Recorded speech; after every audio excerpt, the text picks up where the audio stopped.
On October 7th, when the world learned of the terrorist attacks in Israel, shock and horror set in. On Capitol Hill, lawmakers immediately had questions. How did Hamas manage to execute these attacks, and how were they funded? We must use every tool at our disposal to ensure that those who carried out these attacks and those who financially supported them will never be able to do that again. On Thursday, a group of senators turned to experts for answers. I think we need to take a step back. This attack was financed over decades. Iran has been a constant source of funding for Hamas since 1987.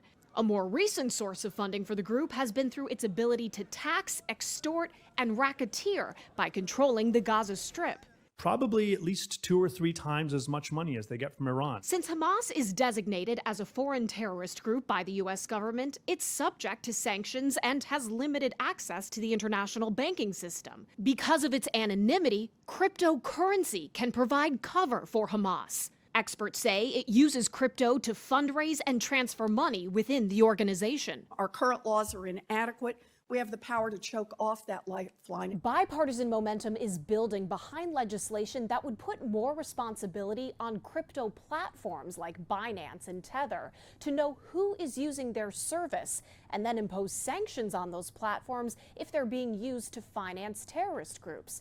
It's something the Department of Justice is already investigating.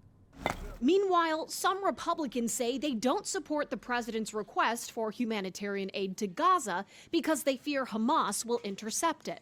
What we hear from U.S. taxpayers, they do not want 1 penny of their money going into funding terrorist activity. The White House says civilian lives depend on the aid, and it will be managed by the State Department and USAID.